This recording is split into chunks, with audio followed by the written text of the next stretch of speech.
우리가 대림절에서 또는 대강절에서 성탄절로 가는 이 절기에 저희가 흔히 묵상하는 말씀 중에 하나가 동방박사들 이야기입니다. 여러분 아시잖아요. 동방의 박사 세 사람이 별을 보고 별을 따라서 예루살렘까지 당도한 이야기입니다. 헤롯의 궁전을 찾아갔잖아요. 헤롯에게 묻습니다. 유대인의 왕으로 나신 이가 어디 계십니까? 헤롯이 깜짝 놀랐지요. 서기관들을 불렀습니다. 유대인의 왕으로 나신 이가 어디 계시냐고 묻는데 뭐라고 대답해야 되겠나? 서기관들이 구약성경 미가서 5장 2절 말씀을 인용하면서 이렇게 얘기합니다. 베들레헴 에브라다야, 너는 유다 족속 중에 작을지라도 이스라엘을 다스릴 자가 내게서 내게로 나오리라. 마태복음 2장에 실려있는 미가 5장 2절의 말씀, 길을 잃고 길을 찾고 베들레헴으로 나아가려고 하는 동방 박사들에게 헤롯의 서기관이 전해 주었던 서식입니다. 저는 오늘 이 아침에 우리 대림절 두 번째 주일을 보내는 이 아침에 우리 사랑하는 하늘빛 교회 식구들과 함께 이 미가서 5장 2절 말씀, 베들레헴 에브라다야, 너는 유다 족속 중에 작을지라도 이스라엘을 다스릴 자가 내게서 내게로 나올 것이라, 이 말씀을 가슴에 품고 새겨가면서 오늘 우리에게 주시는 생명의 만나를 거들어가는 그런 복된 여정이 되기를 바랍니다. 우리는 흔히 이 5장 2절 말씀 전반부만 읽고 있어요. 그러나 이 말씀을 우리가 바로 깨닫기 위해서는, 바로 새기기 위해서는 이 5장 1절 이하의 말씀부터 읽으셔야 됩니다. 이 말씀은 이렇게 읽으셔야 돼요. 5장 1절이 원인이 된다면 5장 2절로 4절, 5장 2절 이하의 말씀은 그 원인에 대한 결과로 읽으셔야 됩니다. 5장 1절까지의 말씀이 문제라면 5장 2절 이하의 말씀은 그 문제에 대한 처방입니다. 미가 4장 13절, 5장 1절 이어지는 이 말씀은 나라가 무너지는 이야기를 증언하는 소식입니다. 일이 되어 있어요. 딸 군대여, 너는 때를 모을지어다. 예루살렘을 가리켜서 딸이라고 부릅니다. 미가 성경 3장 4장 보시게 되면 시온을 가리켜서 또 더 딸이라고 부릅니다. 그러니까 예루살렘을 향한 이야기입니다. 그런데 그 예루살렘을 향해서 뭐라 부르느냐? 군대여, 이리 부르고 있거든요. 이 군대라고 하는 이 말은 튼튼한 성읍을 지닌, 튼튼한 성벽을 지닌 성읍이라는 뜻입니다. 군대같이 막강한 도성 예루살렘이요, 이런 뜻이 되는 거예요. 근데 그때 이어지는 말, 너는 때를 모을지어다. 너는 군사를 모을지어다. 너는 군인들을 모을지어다. 왜요? 우리가 지금 포위되었다. 그들이 우리를 애워쌌으니, 이 말은 지금 성경에서는 지금 바벨론 군대를 말하고 있지만은 그 침략군이, 이방인이 우리 예루살렘 도성을 애워쌌으니 군대를 모을지어다 하면서 얘기합니다. 그 침략군이, 그 원수가, 그 이방 나라 군사가 막대기로 이스라엘 재판자의 뺨을 치리로다.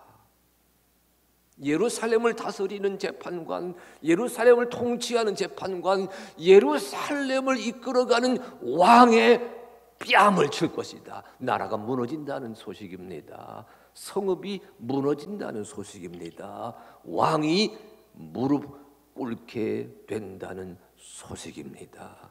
예루살렘에 환난이 닥쳤습니다. 그게 5장 1절까지 말씀이에요. 그러니까 5장 2절 말씀은 그 예루살렘의 모습을 우리에게 전하고 난 다음에 무너진다, 망가진다, 무릎 꿇는다, 수치를 당한다, 예루살렘이요, 이 말하고 난 다음에 여기 2절 말씀 보게 되면 베들레헴 에브라다야 너는 유다 족속 중에 작을지라도 이스라엘을 다스릴 자가 내게서 내게로 나올 것이라, 이렇게 이어져 가거든요. 오늘 여러분 이 말씀은 이렇게 새기셔야 돼요. 예루살렘의 문제를 베들레헴에서 해결하시겠다는 뜻입니다. 그렇게 읽으셔야 돼요. 예루살렘이 당한 수치를 베들레헴을 통해서 씻어주시겠다, 그런 뜻이에요. 예루살렘은 유다 왕국의 중심지이잖아요. 큰 성읍입니다. 여기 성경 5장 1절 말씀에 군대라고도 말했을 정도로 튼튼한 성읍이요, 정치와 경제와 종교의 중심지로 내놓았던 그런 도시입니다. 베들레헴은 작은 마을입니다. 산골 마을입니다. 예루살렘에 우뚝 서 있는 그런 성읍이라면 베들레헴은 눈에 보이지 아니하는 작은 시골입니다. 근데 보십시오, 예루살렘이 당한 문제를 해결하기 위해서 오늘 선지자 미가는 베들레헴을 부르고 있습니다. 여러분 이것을 보셔야 돼요. 큰 문제가 있었는데 작은 성읍에게 기대를 겁니다. 정치에 문제가 있었습니다. 종교에게 해답을 구하는 모습입니다. 생활에 문제가 있었습니다. 그 생활 문제의 처방을 신앙에서 찾고 있는 모양새입니다. 몸에 문제가 생겼습니다. 육신에 문제가 생겼습니다. 그 문제의 해결을 마음에서 찾고 있는 말씀이에요. 베들레헴의 문제 그거 아닙니다. 예루살렘의 문제예요. 그 예루살렘의 문제를 베들레헴에서 찾고자 나서고 있는 선지자의 말씀이 오늘 읽으시는 미가 5장 2절 말씀이고, 이것이 마태복음 2장 6절에서 사실은 헤롯의 서기관들이 동방박사에게 해주었던 이야기이거든요. 이 대림절에 여러분은 눈에 보이는 그 어떤 문제를 눈에 보이지 않는 그 어떤 곳에서 찾고 있는 선지자의 마음을 먼저 붙들 수 있어야 합니다. 이 말씀은 이렇게 바꿀 수도 있어요. 이 말씀의 뜻은 좀 어려워 보일 수도 있지만 그러나 쉬운 글입니다. 제가 하나 준비했어요. 한번 글자 하나 띄워주실래요? 한번 따라하시기 바랍니다. 하기상달. 이 목사님이 교수님이니까 맨 한문 한다 그리 하지 마시고, 한문은 동양의 라틴어예요. 여러분 영어 잘하려면, 불어 잘하려면, 독일어 잘하려면 라틴어 잘해야 되거든요. 라틴어 하는 사람들은 유럽 가보세요. 4개국어 5개국어 그냥 하거든요. 동양의 라틴어가 한자입니다. 일본과 중국과 한국이 공용하는 글자 문화가 한자거든요. 그런 의미니까 여러분 너무 낯설어하지 마시고, 제가 간혹 보여드려도 복잡하고 어려운 건 안 보여드리고 쉬운 것만 보여드립니다. 따라하십시오. 아래하. 크게 목소리 아래하. 배울 학. 저 이자는 어조사 이자, 말을 이어가는 이자예요. 자, 따라하십시오. 어조사 이. 윗상. 도달할 당. 보세요. 아래하. 아래의 것을 배워서, 하학입니다. 아래의 것을 배워서 상달 위의 것에 통달한다는 가르침이 동양의 지혜입니다. 논어에 나오는 말씀인데요, 아랫 것을 배워서 땅의 것을 익혀서 주여 하늘의 진리를 깨우치게 하시옵소서, 그런 뜻이 되거든요. 베들레헴의 이야기를 통해서 예루살렘의 문제를 해결하고자 하는 선지자 미가의 마음이 저 글 속에 담겨져 있어요. 하늘을 살다 보니까 마음과 뜻과 정성을 다하여 신앙생활 하지만, 교회생활 하지만, 예수 믿는 사람들에게 살아가지만 이런 모양 저런 모습의 안타까움이 우리를 덮쳤습니다. 어떻게 이 문제에서 풀어나게 될까? 어떻게 이 매듭을 풀어갈 수 있을까? 여러분, 작은 것을 풀어서, 작은 것부터 풀어서 큰 어려움까지 이어가시는 그런 지혜가 베들레헴 에브라다야, 베들레헴의 문을 두드리고 있는 선지자 미가의 음성으로 깨달으셔야 됩니다. 근데 여러분, 오늘 이 미가 선지자가 내고 있는 처방을 보게 되면요, 베들레헴이 나라의 문제를 해결합니다. 베들레헴이 예루살렘 문제를 해결합니다. 베들레헴이 온 민족의 문제를 해결합니다. 그런데 그 해결책, 그 처방을 이렇게 제시하고 있어요. 한번 따라하시기 바랍니다. 이스라엘을 다스릴 자가 내게서 내게로 나올 것이라. 예, 이스라엘을 다스릴 자가 내게서 내게로 나올 것이라. 그런데 여러분, 이 구절에서 어디에 주목하셔야 되냐면, 따라하십시오. 다스릴 자. 그게 다스릴 자. 예, 다스릴 자가 내게서 내게로 나올 것이다 그랬어요. 그런데 여러분, 이 다스릴 자와 맞서고 있는 단어가 5장 1절에 나오는데, 그 5장 1절에서는 이렇게 되어 있습니다. 따라하십시오. 이스라엘 재판자. 다시, 이스라엘 재판자. 재판자는 여러분, 지금 우리나라야 삼권 분립이 되어 있어서 재판하는 사람 따로 있지만 입법하는 기관 따로 있고 행정하는 그 정부 따로 있지만, 그럼 고대 시대 거슬러 올라가 보십시오. 입법, 사법, 행정은 한 사람에게 주어져 있었잖아요. 재판자 하게 되면 오늘날 우리의 관념에서는 판사를 떠올리게 되지만, 이 고대 시대, 이 선지자 미가의 시대, 예수님 오시기 800년 전의 시대입니다. 2800년 전 그 시대에 가서 보게 되면 그때 재판자는 왕을 가리키거든요. 통치자를 가리키거든요. 나라가 왜 무너져요? 통치자가 잘못되었다는 거지요. 예루살렘이 왜 수치를 당해요? 침략군에게. 통치자가 바로 서 있지 못했다는 지적이거든요. 왜 딸 군대 예루살렘 도성에 사람들이 지금 포위되어 있어요? 가난과 기근과 전쟁의 시련에 내몰려 있어요. 그 성읍의 재판장, 그 성읍의 통치자, 그 성읍의 왕이 왕답지 못하다고 하는 것을 지적하는 거거든요. 그런데 보십시오, 그 문제를 해결하기 위해서 주시는 말씀, 이스라엘을 다스릴 자가 너 베들레헴에서 나올 것이다. 재판자가 아니고 다스릴 자라고 얘기하고 계세요. 이 다스릴 자가 누구입니까? 오늘 성경에 보게 되면 다스릴 자는 분명히 여인의 몸에서 태어나는 사람입니다. 어머니의 몸에서 태어나는 사람이에요. 그런데 여기 5장 여러분 3절과 4절 말씀 보게 되면 그를 이렇게 부르고 있어요. 5장 4절 같이 읽어보실까요? 5장 4절. 자, 시작.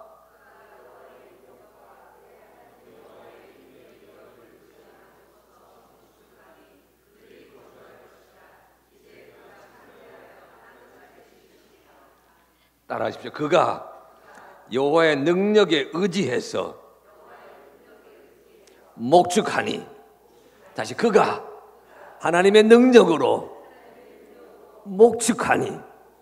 여기 베들레헴 에브라다야, 너는 유다 족속 중에 작을지라도 이스라엘을 다스릴 자가, 이 다스릴 자란 말을 5장 4절이 하게 되면 목축하는 사람입니다. 하나님의 능력으로, 여호와의 은혜로, 여호와 하나님이 도와주셔서 우뚝 서서 목축하는 자가 이스라엘 다스릴 자라 얘기하고 있거든요. 그러니까 여기 다스릴 자라는 얘기는 우리가 하는 말로 하게 되면 목자입니다. 왕을 기다리는 것 아닙니다. 누구를 기다려요? 목자를 기다립니다. 한 나라에 임금이 병이 들었는데 그 임금을 대신할 만한 사람으로 누가 오기를 기다려요?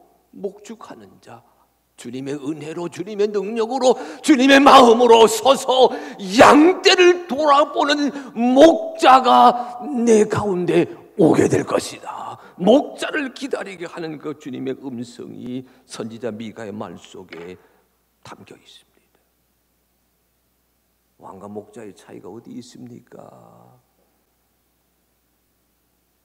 왕은 힘을 가지고 억누르는 사람입니다. 힘이 있기는 목자도 마찬가지예요. 하지만 목자는 그 힘을 가지고 섬기는 사람입니다. 돌보는 사람이에요. 정치, 경제, 군사 힘을 가지고 백성을 통솔하는 자가 왕이라면 목자는 나름대로 힘이 있지요, 경험이 있지요, 해안이 있습니다. 하지만 자기 능력과 힘을 가지고 맡겨준 양떼를 돌보고 섬기는 자가 목자입니다. 이 대림절 절기에 미가 5장 2절 말씀을 새길 때마다 대림, 강림하시는 예수님, 강림하시는 하나님을 기다리라는 뜻이잖아요. 근데 누구를 기다린다고요? 목자로 우리 가정을 찾아오시고, 목자로 우리 교회를 찾아오시고, 목축하는 자가 되어 이 한반도 대한민국을 이끌어 가시는 그분이 오시기를 기다리는 절기가 이 절기의 레슨이라는 뜻입니다.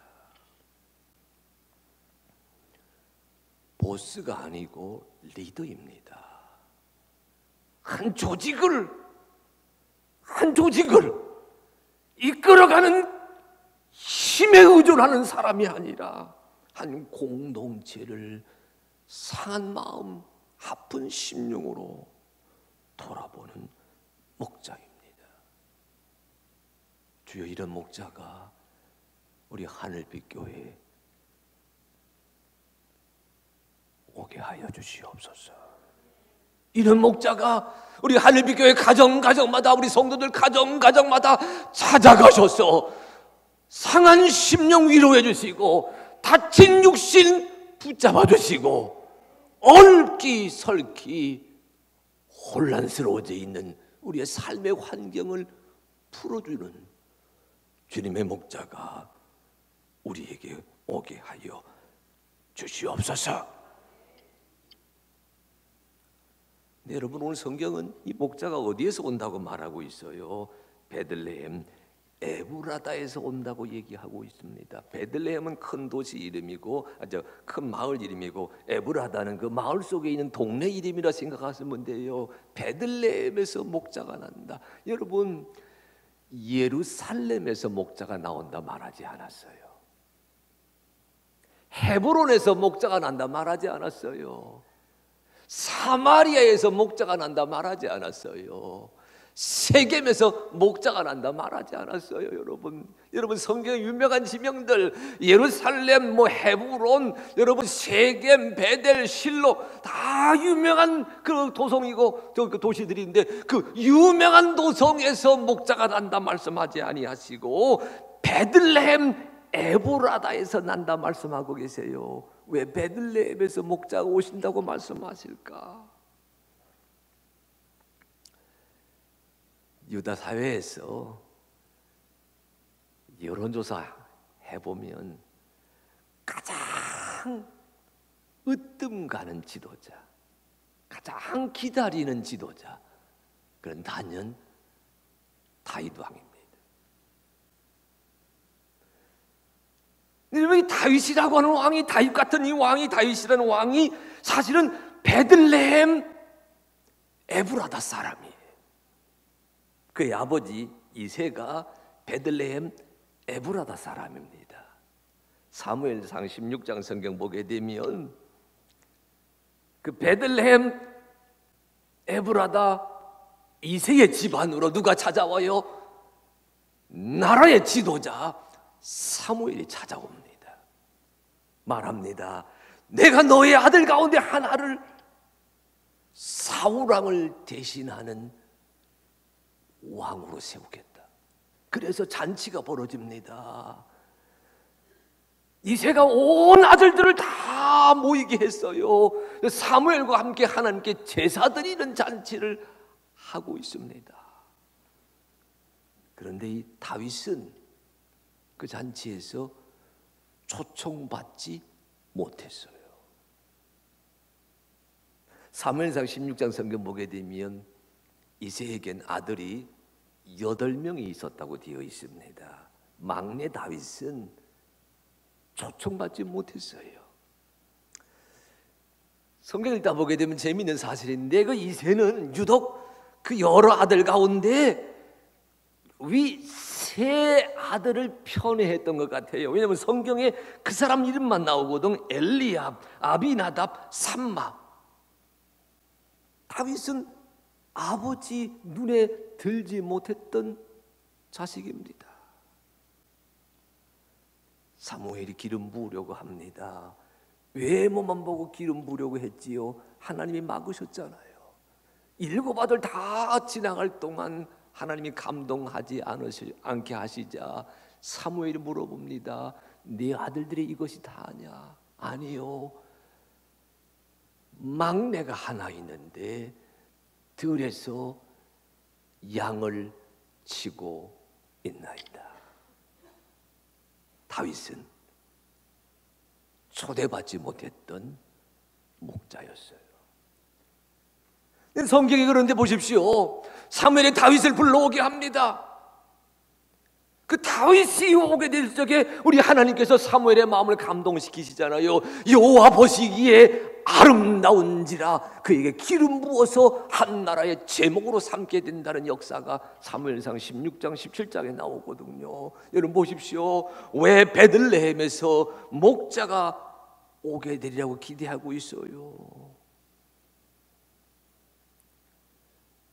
잔치자리에 초대받아 있는 그 윗사람보다는 초대받지 못했지만 들에서 양을 알고 양을 섬기고 양을 돌볼 줄 알았던 그 막내 다윗을 하나님이 들어서 한 나라의 임금으로 삼았던 것을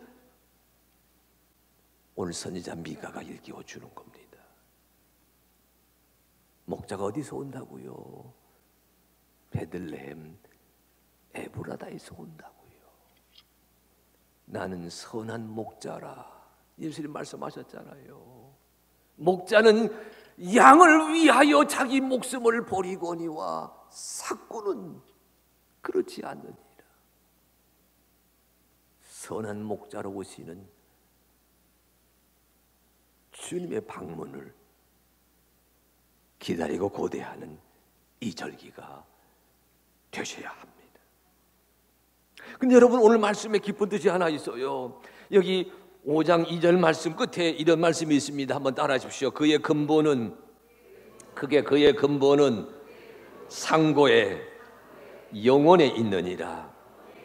아니 왜 갑자기 여러분 베들레헴 에브라다야 이스라엘 다스릴 자가 내게서 내게로 나올 것이라 말씀하고 난 다음에 그의 근본은 상고에 그의 기본은 영원에 있느니라 이리 말씀하고 있어요. 여러분 이 구절은 마태복음 2장 6절에 나오지 않습니다. 거긴 거론하지 않았어요. 원본에 해당되는 미가 5장 2절에만 그 말씀이 나오거든요. 무슨 뜻입니까? 사람의 아들로 오지만 어머니가 낳는 아들로 오지만, 그러나 그 메시아는, 그 목자는, 그 목축하는 자는 사람의 아들로 머무는 것이 아니라 그의 근본과 그의 기본이 하나님에게 다 있다고 하는 것을 선지자 미가가 얘기하거든요.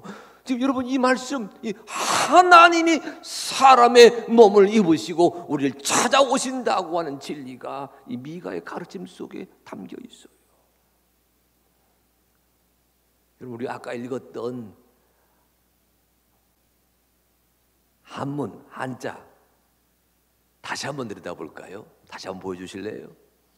크게 한번 읽어보십시다. 자, 시작. 예, 이제 서당이 다 됐습니다. 잘 읽으시네. 다시 크게. 하하기상달. 크게 하하기상달. 앞에서 설명드린 것은 우리가 흔히 풀이하는 풀이인데, 가톨릭 대학교에 최기섭 교수라는 분이 계십니다. 그분이 하하기상달, 좀 띄워놓으세요. 오케이, 고맙습니다. 저걸 이렇게 풀이하셨어요. 하학, 아래로 내려간다는 겁니다. 아래를 섬긴다는 겁니다. 높은 자가 낮아진다는 겁니다. 하나님이 사람이 되신 것이다. 그 다음에 최 교수님은 하하기상달, 상달, 하나님이 사람이 되신 다음에 그 사람 되신 하나님이 십자가의 고난과 부활을 통해서 승천하신다. 이 하하기상달 속에 기독교 신앙의 핵심이 담겨 있다. 그리 말씀하시더라고요. 저는 그런데 그분의 말씀을 읽다가 빌립보 2장 5절 이하의 말씀을 떠올려 보았어요.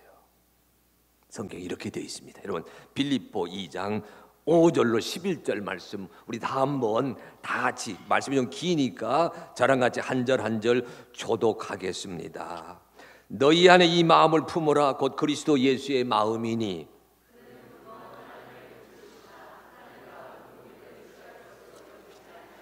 오히려 자기를 비워 종의 형체를 가지사 사람들과 같이 되셨고,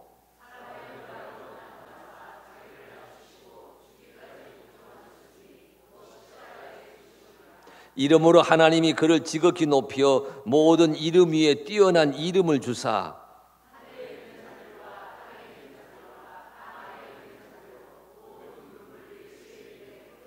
같이 합니다. 모든 입으로 예수 그리스도를 주라 시인하여 하나님 아버지께 영광을 돌리게 하셨느니라. 아멘. 보십시오. 예수님, 우리 하나님의 먼저 낮아지셨습니다. 자기를 비워서 종의 형체를 가지셨어요. 우리에게 낮은 곳으로 오신 예수님이십니다. 우리 하나님은 그 예수님 십자가의 고난을 당하시고 사망 권세 이기시고 부활하시는 하나님이 낮아지신 예수님을 높여주신다고 하는 그 가르침이 빌립보 2장 6절 이하 말씀이거든요. 여러분, 2장 5절 말씀은 이 사실을 우리에게 가르치면서 뭐라 얘기하고 있어요? 따라하시 바랍니다. 너희 안에, 그게 너희 안에 이 마음을 품어라. 어떤 마음이요? 낮아졌더니 높여주신다는 하나님의 진리, 이 마음을 품어라. 성탄절을 기다리는 우리 사랑하는 성도 여러분, 말씀의 육신이 되어 우리 가운데 오시는 하나님을 기다리는 이 절기에 우리 하늘빛 식구 한 사람 한 사람, 너희 안에 이 마음을 품어라. 곧 그리스도 예수의 마음이니 그는 하나님과 동등됨을 여기지 아니하시고 자기를 비워 종의 형체를 가지사 낮아지셨다. 여러분, 낮아지는 예수님을 따라가는 이 절기가 되게 하여 주시옵소서. 낮아지는 절기, 이 절기에 우리가 한번 낮아져 보는 겁니다. 낮아질 적에 주님이 우리를 높여주셔서 세상 많은 사람들이 그 앞에 무릎을 꿇게 하신다고 하는 복음의 진리가, 오 주여, 자기 상달 낮아졌더니 낮은 자를 섬겼더니 내 스스로가 낮고 천한 자리에 내려가서 머물렀더니 주의 은혜가 딸을 붙잡으셔서 성령께서 우리 아들들을 붙잡으셔서 상달 하늘 진리에 도달하게 하신다고 하는 그 은혜와 그 감격이 이 디딤절을 살아가는 하늘빛 교회의 은총이 되게 하여 주시옵소서. 이 아침에 이 은혜와 이 결단이 예배하는 여러분 한 분 한 분 위에 임하게 되시기를 주님의 이름으로 축원합니다.